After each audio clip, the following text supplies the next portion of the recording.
Most people think they know what capitalism is built on: free markets, minimal government intervention, and the idea that society will automatically regulate itself if everyone follows their own self-interest.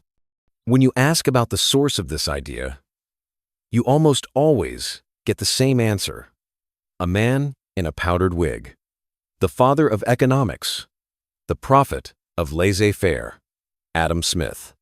But that's where the problem begins, because Adam Smith never believed in the understanding of capitalism that is championed in his name today.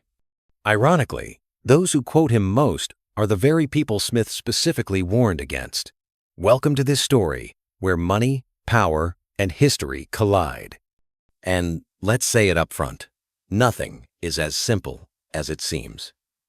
Before we talk about the invisible hand, we need to take a step back, because most people have never heard of what Adam Smith advocated. That's not their fault. Over the last century, an economic mythology has been constructed using Smith's name. It has become so widespread that it seems common sense today.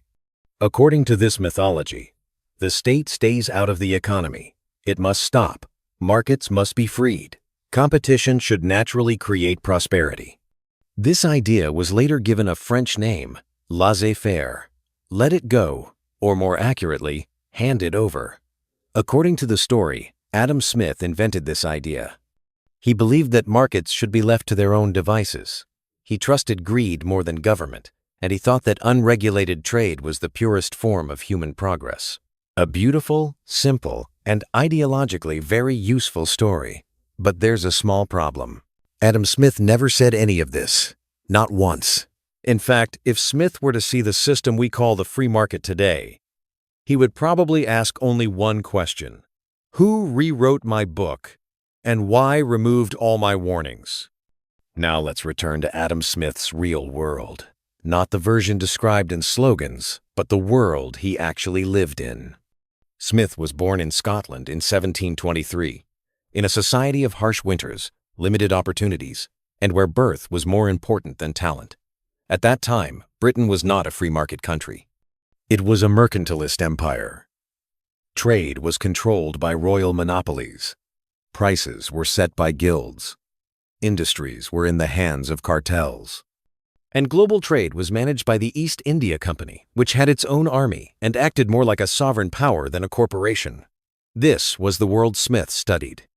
A world where economic power and political power were intertwined, where markets were not free, shaped and manipulated by private interests.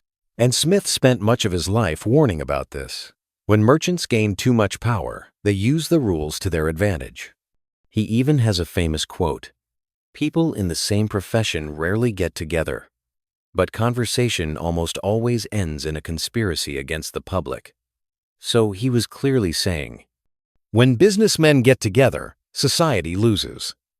This is not the slogan of the free market. There is another important fact. Adam Smith was not an economist. He didn't see himself as one either. He was a moral philosopher. He studied human behavior, empathy, justice, and why societies sometimes work and sometimes don't. He was examining why it was collapsing. Before The Wealth of Nations, he wrote a comprehensive book called The Theory of Moral Sentiments. And if you actually read this book, you will clearly see this. Smith believed that societies only function when people behave with a certain degree of kindness and mutual responsibility. He thought that the world was guided by morality, not greed.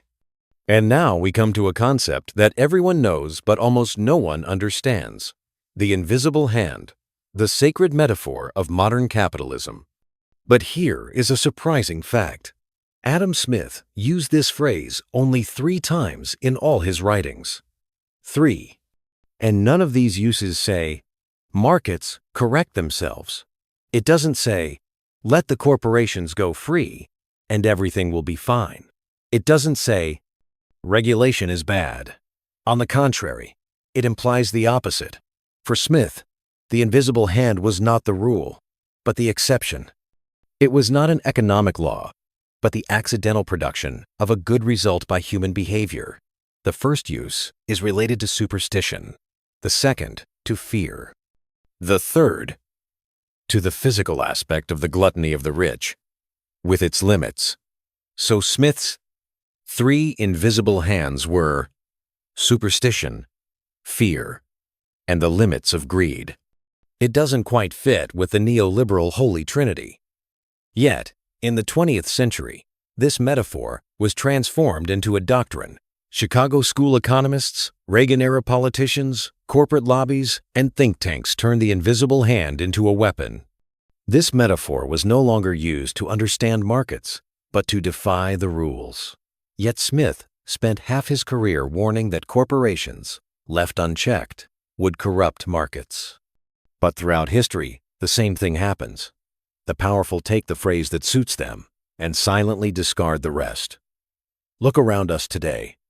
Tech giants are shaping information. Financial institutions are too big to fail. Retail and pharmaceutical companies are crushing competition. These are not free markets. These are just better marketed cartels. And politicians still believe the invisible hand is a cosmic force.